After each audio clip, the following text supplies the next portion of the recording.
Hi అండి. Welcome to my channel. మీరు బాగున్నారా అందరూ? నేను బాగున్నాను. మీరందరూ బాగుండాలని నేను కోరుకుంటున్నాను. ఈరోజైతే నేను ఆకుకూర పప్పు చేస్తున్నామండి. పాలకూర, చుక్కకూర 2 సమానంగానే తీసుకున్నామండి. ఒక కప్పు తీసుకున్నాము. ఒక చిన్న టొమాటో తీసుకున్నామండి. 3 పచ్చిమిరపకాయలు, 2 వెల్లుల్లిపాయలు, ఒక ఉల్లిపాయ వేసుకున్నామండి. ఒక 2 రెబ్బలు కరివేపాకు కూడా తీసుకొని అందులోనే వేసేసామండి. వేసేసుకొని నేను అందులోనే ఒక టీ స్పూన్ కారం, కొంచెం హాఫ్ టీ స్పూన్ ఉప్పు అండి, తర్వాత కొంచెం పసుపు వేసేసుకుంటున్నామండి. ఇందులోనే సరిపడ తగ్గట్టుగా ఆల్రెడీ టమాటో వేసుకున్నాం కదండి, అందుకని చెప్పి ఒక హాఫ్ టీ స్పూన్ దాకా చింతపండు వేస్తున్నాం అనమాట అండి అందులోకే. సో ఆల్రెడీ వాటర్ 2 గ్లాస్కి 2 గ్లాసులు నీళ్ళు పోసి ఉంచాం కాబట్టి అదొకసారి కలిపేస్తామండి. కలిపేసేసుకొని లో ఫ్లేమ్లో పెట్టుకొని 3 విజిల్ కొట్టించుకొని పక్కన పెడతాం. ఇప్పుడు నేను మీకు ఏం చెప్పబోతున్నామంటే అండి, అసలు నాన్ వెజ్ తినలేని వాళ్ళకైతే ఎక్కడి నుంచి వస్తుందండి ప్రోటీన్ మనం తినే పదార్థాలు నాన్ వెజ్ తినే వాళ్ళకి పప్పు నుంచే వస్తుందండి. ఆకుకూరల నుంచి కూడా చాలా వస్తుంది అన్నమాట. ఆకుకూరలు శరీరానికి ఎంతో గుణమండి.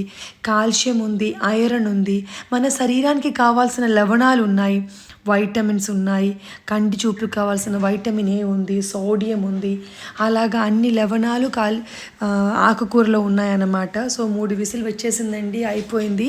ఇప్పుడు తాలింపు వేసేద్దామండి. తాలింపుకి నేను ఒక చిన్న ప్యాన్ పెట్టేసుకొని ఎప్పుడులాగా 2 టేబుల్ స్పూన్ నెయ్యి వేసేసామండి. ఒక హాఫ్ టీ స్పూన్ మెంతులు వేస్తున్నామండి. మెంతుల తర్వాత ఒక టీ స్పూన్ ఆవాలు కూడా వేసేసి ఆవాలు చిట్టపటలాడిన తర్వాత నేను ఇప్పుడు ఏంటంటే ఎండుమిరపకాయల బదులు చల్లమిరపకాయలు వేస్తామండి. ఎందుకంటే చల్లమిరపకాయలు అయితే మనకి పప్పుచారులో కూడా ప్లస్ మనకి పప్పు తిన్నప్పుడు కూడా నంచుకోవచ్చు, లేదనుకుంటే పెరుగన్నంలో కూడా నంచుకోవడానికి బాగుంటుంది కదండి. ప్లస్ ఇంకా ఏంటంటే ఇందులో నేను ఇంకా శనగపప్పు కానీ మినపప్పు కానీ వేయమండి. ఒక 3 వెల్లుల్లిపాయ రెబ్బలు దంచేసి వేసేసామండి. ఇంకా ఏంటంటే జీలకర్ర కూడా వేసేస్తున్నామండి. ఇందులోనే కరివేపాకు కూడా వేస్తున్నాము. ఒక హాఫ్ టీ స్పూన్ నుంచి టీ స్పూన్ దాకా నేను ఇక్కడ ఇంగువ వేస్తున్నాను. మీకు ఇంగువ ఇష్టమైతేనే వేయండి, నాకైతే ఇష్టం. ఎందుకంటే డైజెషన్కి, అరుగుదలకి చాలా మంచిదండి ఇంగువ. ఇంకా ఏంటంటే ఒక చిటిక ఏంటంటే పసుపు కూడా వేసేస్తున్నామండి. వేసేసుకొని నేను అందులో కలిపేస్తామన్నమాట. అసలు అయితే మనది ఎంతో రుచికరమైన కమ్మటి ఆకుకూర పప్పు రెడీ అయిపోయిందండి. అసలు నేతి తాలింపులోకి వేసిన తర్వాత, పప్పులో కలిపిన తర్వాత అసలు మంచి సువాసన, వేడివేడి అన్నంతో మన పిండిలో పిల్లలకి ఇలా చెప్పుకొని వాళ్ళకి పెట్టాలండి. మీరందరూ నా ఛానల్ చూస్తున్నారు కదా, చూసినప్పుడు షేర్ చేయండి, సబ్స్క్రైబ్ చేయండి, లైక్ చేయండి. అలా చేస్తేనే కదండి వచ్చేది.